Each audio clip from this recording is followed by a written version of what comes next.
కొన్ని కార్లలో అడ్వాన్స్ వాటిలో ఉంటుందేమో ఇది కూడా ఆటోమేటిక్, మన దాంట్లో లేదు. దీంట్లో ఇంకా డిఫరెన్షియేటింగ్ కాల్స్ ఇవన్నీ సరే మీకు తెలిసిందే. క్రూజ్ కంట్రోల్ చెప్పాను కదన్నా, ఇది బటన్ నొక్కితే మీరు క్రూజ్ లో సెట్ అవుతుంది, 40+ స్పీడ్ మీద క్రూజ్ లో సెట్ అవుతుంది. ఆ తర్వాత ఇది నొక్కితే క్రూజ్ ఆన్ అవుతుంది. ఇది ముందు సెట్ అవుతుంది అంటే ఆ స్పీడ్ దగ్గరని, ఇది నొక్కితే అక్కడికి ఆన్ అవుతుంది. ఆన్ అయిన తర్వాత ఇంకా అప్పుడు ఆ ఏ స్పీడ్ తో 40+లో 42 అలా ఉన్నాం అనుకోండి, అక్కడ నుంచి ఇంక ఇది మీకు సెట్ అయ్యి ఆ స్పీడ్ కంటిన్యూ అవుతుంది, కాన్స్టెంట్ స్పీడ్ పెరుగుతుంది. ఇది నొక్కితే +2 కిలోమీటర్ స్పీడ్ పెరుగుతుంది. అంటే ఇప్పుడు 40లో ఉన్నాం మనం క్రూజ్ సెట్ చేస్తాం, పైది నొక్కితే 42, 44, 46 అట్లా +2 అవుతుంది. డౌన్ నొక్కితే మైనస్.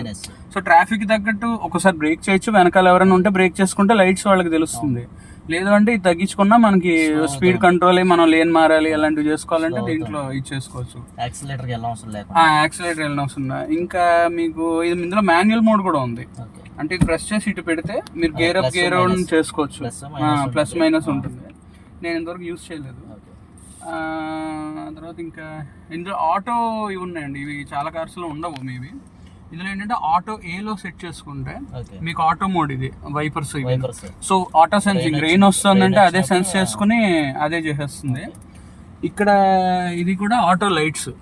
సో ఏలో ఇక్కడ పైన సెట్ చేసాం అనుకోండి, అది చీకటి చూసుకుని అదే లైటింగ్ బట్టి అది ఆన్ చేసుకుంటుంది, ఆన్ ఆఫ్ అయిపోతుంది. Engine start stop. Best feature ఏంటి నాకు అనిపించింది 360 కెమెరా. ఇప్పుడు ఇట్లా ఉండగా ఇందులో మనం ఇలా చూసుకుంటే బ్యాక్ ఎలాగో రేర్ మనకు కనిపిస్తుంది, కానీ ఎదరికి వెళ్తున్నప్పుడు కూడా ఈ బ్లాక్ బాక్స్ ఉంది కదా, అది మాక్సిమం లిమిట్స్ అనమాట, అది దాటితే గుద్దుతుంది ఇంకా లోపలికి. సో ఇటువైపు ఇలా పెట్టుకుంటే ఈ సైడ్ నాకు వ్యూ కావాలి, ఈ సైడ్ కావాలంటే ఆ వ్యూ ఇట్లా మార్చుకోవచ్చు. డిఫాల్ట్ ఫ్రంట్ వ్యూ ఉంటుంది. ఆ తర్వాత దీంట్లో ఇండికేటర్స్ వేసినా కూడా బ్లైండ్ వ్యూ మానిటర్ ఉంటుంది. సో రైట్ వ్యూ ఇక్కడ నుంచి ఇక్కడ ఉంది కెమెరా, ఓఆర్విఎం కింద ఉంటుంది. సో ఆ వెనకాల ఉన్న లెవెల్స్ చూపిస్తుంది. ఈ గ్రీన్ అంటే కొంచెం మనం ఓవర్టేక్ చేసుకున్న ఇలా కొంచెం పక్క వెళ్ళొచ్చు. రెడ్ వచ్చిందంటే వాళ్ళు క్లోజ్ వచ్చారు, నియర్కి వచ్చేసినట్టు. అటు కూడా సేమ్ అట్లాగే ఆ లైన్ కూడా కనిపిస్తుంది. ఇది మీకు ఎస్పెషల్లీ ఎప్పుడంటే లేన్స్ మారేటప్పుడు, అంటే అటు మెయిన్ గా మనం చూసుకుంటే ఇది అలవాటు అయిపోతుంది. ఇక్కడ చూసుకుంటాం బ్యాక్ ట్రాఫిక్, ఒక్కసారి కొంచెం కదిలేటప్పుడు బ్లైండ్ స్పాట్ ఉంటుంది మనకి ఇక్కడ. సో ఈ బ్లైండ్ స్పాట్ కూడా బైకర్స్ ఎవరైనా సడన్ గా సైకిల్ వాళ్ళు రాకుండా చిన్న వీధుల్లో కూడా ఇది మనకు కొంచెం దగ్గరగా గ్రీన్ లో రెడ్ ఉంటే ఇంకొచ్చేసారు ఇక్కడ దాకా వచ్చారు. అంటే వాళ్ళు కూడా స్పీడ్ ఉన్నారు అనుకోండి, ఇంకా తిప్పేటప్పటికి ఒక్కోసారి ఏమవుతుంది, ఇండికేటర్ ఇచ్చినా కూడా వాళ్ళు ఆగరు, ఇలా వచ్చేస్తుంటారు. అలాంటప్పుడు ఇక్కడ చూసుకుని మనం తిప్పే ముందు లాస్ట్ ఇక్కడ ఒకసారి చూసి ఇలా అన్నాం అనుకోండి, అప్పుడు మనకి ఇది వెంటనే తిప్పుకుంది కొంచెం ఈజీగా ఉంటుంది. గ్రీన్ గేడ్ ఉంటే కనుక మనకి సేఫ్ పాయింట్ ఎగ్జాక్ట్లీ. సో ఇంకా మీకు ఇందులో ఇవి సరే వైపర్స్ అవి మీకు తెలిసిందే. లైట్స్ లెవెల్స్ నాకు కొత్త విషయం తెలిసిందంటే మీకు ఐడియా ఉండే ఉంటుంది. ఇందులో లైట్స్ జనాలు కూర్చున్న దాన్ని బట్టి లైట్ హైట్ అడ్జస్ట్ చేసుకోవాలి. అంటే ఫర్ ఎగ్జాంపుల్ ఇప్పుడు 0 ఉందనుకోండి, ఒక వ్యక్తి వెళ్తున్నాడు అంటే 0, ఒక వ్యక్తి కొంచెం లగేజ్ ఉందంటే 1, అట్లా ఒక వ్యక్తి ఇద్దరు వ్యక్తులు కొంచెం లగేజ్ కూడా ఉందంటే 2. మన కార్లో నలుగురు కూర్చున్నారు అప్పుడు 3లో పెట్టుకోవాలి. అంటే వెయిట్ వల్ల సస్పెన్షన్ కింద దిగుతుంది కదా, అప్పుడు మీ హెడ్ ల్యాంప్ కూడా ఇలా దిగిపోతుంది. సో దాన్ని బట్టి కొంచెం ఇలా దాని అంతటా అదే 3 లెవెల్స్ 4 లెవెల్స్ పైకి లేస్తుంది. అప్పుడు మీకు రేంజ్ కనిపిస్తుంది లైట్. మొన్న ఎక్స్పీరియన్స్ చేశాను రాత్రి వెళ్ళినప్పుడు. నేను నలుగురు ఉన్నాం కార్లో, కొంచెం చిన్న లగేజ్ ఇక్కడ ఇచ్చి ఉంటాడు. మరి అదే మీకు అదే ఐడియా ఉంటుంది. ఇది ఫాగ్ ల్యాంప్స్ ఉన్నాయి, అది రన్నింగ్ లోనే ఆన్ అవుతుంది నాకు తెలిసి. ఇప్పుడు ఆన్ అవ్వలేదు. ఫాగ్ ల్యాంప్స్ ఆన్ అవుతాయా రన్నింగ్ అంటే ఒకవేళ దీని ఫీచర్స్ అలా లేదు. ఇంకొకటి ఏంటంటే మీకు ఇందులో ఏసీ కంట్రోల్స్ కూడా వాయిస్ తో చేసుకోవచ్చు.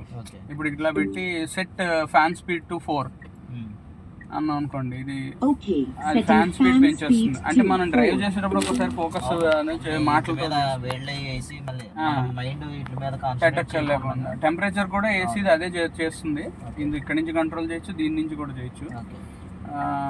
ఆ తర్వాత ఇంకా అంతేనండి, ఇదే డిఫరెన్షియేటింగ్ ఫ్యాక్టర్స్. ఇది మీకు ఐడియా ఉంటుంది కదా, ఇది లెఫ్ట్ రైట్ అడ్జస్ట్మెంట్, ఇవి ఆటో మిర్రర్స్ లో నాకు కొత్త ఫీచర్ అంటే మన దాంట్లో ఉంటుంది ఎర్టిగాలో కూడా, ఈ వెనక్కి పెట్టుకుంటే క్లోజ్ అవుతాయి. సో నాకు ఒక్కొక్కసారి ఎక్కించేటప్పుడు మాది టైట్ స్పేస్ అనమాట పార్కింగ్, మా ఇంటి దగ్గర బాగా అప్ ఎక్కించి ఎక్కాలి, ఒక్క తగలకుండా ఇది కొంచెం వెనక్కి పెట్టేసుకుంటే మళ్ళీ అట్టే అంటే అది ఓపెన్ అవుతుంది. కెమెరా ఆన్ అవుతుందండి. ఇప్పుడు ఇది క్లోజ్ చేస్తాం కదా, ఇప్పుడు రైట్ లెఫ్ట్ వేయాలి లేదా 360 పెట్టుకోవాలనుకోండి, ఇది ఇక్కడ కనిపిస్తూ ఉంటుంది. సో అంటే మీకు ఇక్కడ ఇలా అయిపోతుంది, డిస్టార్ట్ అయినట్టు ఉంటుంది. ఇవి ఉంటే బాగా అడ్వాంటేజ్, మనం అలవాటు పడి ఉంటాం కదా. ఇది కొంచెం ఏంటంటే ఆల్రెడీ చూసేసుకున్నాం, ఇంక పర్లేదు ఎక్కుతోంది అన్నప్పుడు తగులుతుందేమో గబుక్కుని అని భయం వేసినప్పుడు ఇది క్లోజ్ చేసేసుకొని ఇక్కడ చూసుకోవచ్చు. రైట్ సిగ్నల్ అవ్వండి సార్ ఒకసారి. రైట్ సిగ్నల్ ఇస్తే ఇట్లా మీకు ఇది 360 ఆపేసి రైట్ సిగ్నల్ ఇస్తే అట్లా ఓకే. అంటే అప్పుడు కొంచెం ఇది ఎక్కువ పార్ట్ కవర్ అవుతుంది, ఎందుకంటే కెమెరా ఇక్కడికి వచ్చేసింది.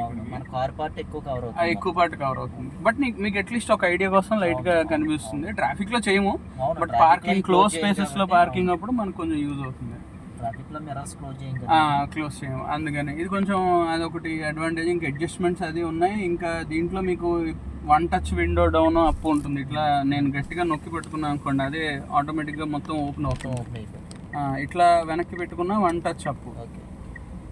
విండో లాక్ అది ఉంటుంది, అలాగే విండో లాక్ ఉంది. అది మీకు కామన్. ఇది సెంట్రల్ లాకింగ్. ఇది చేస్తే మనకి సెంట్రల్ లాక్ క్లోజ్ అవుతాయి అన్ని డోర్స్. ఇక్కడ ఇచ్చాడు, ఇక్కడ ఉంటుంది జనరల్గా. ఎర్టికల్ మనకి అంతే.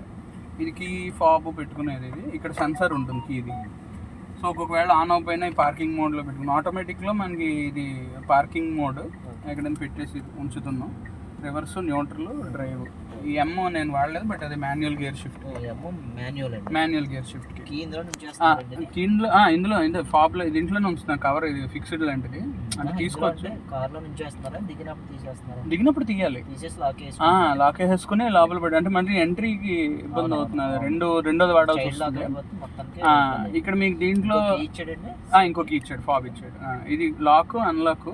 ఇది ఫాలో మీ హెడ్ ల్యాంప్స్ అని చెప్పి ఇది నొక్కితే మనకి రాత్రిపూట ఎక్కడైనా పార్కింగ్ లో ఉన్నది కనిపించకపోయినా, మనం చీకటిగా ఉంది తీయాలన్నా ఇది నొక్కితే కొంచెం ఎదురు కనిపిస్తుంది వ్యూ. ఇది బాగా డిక్కీ ఓపెన్ అవుతుంది దీంతో, కానీ ఓపెన్ అయ్యి అలా ఉంటుంది. అది మనకు తెలియదు, ఇలా మూమెంట్ రాదు. సో ఇది నొక్కితే జస్ట్ ఇలా మనం తీసుకోవాలంటే ఎవరికి తెలియదు ఓపెన్ అయిందని. సౌండ్ ఏం రాదు. ఇట్లా నొక్కడం, అట్లా వెళ్ళి అక్కడ నొక్కగానే బటన్ ఉంటుంది, అది తీయగానే ఓపెన్ అవుతుంది. అట్లా అది ఉంది. ఇంకా అంతేనండి. మేము ఎదురుగా ఆఫ్ ఎక్స్ప్రెస్ కూల్ కొంచెం బెటర్. ఇందులో కూల్ గ్లో బాక్స్ అని ఉంటుంది. సో మనకి ఏంటంటే ఇది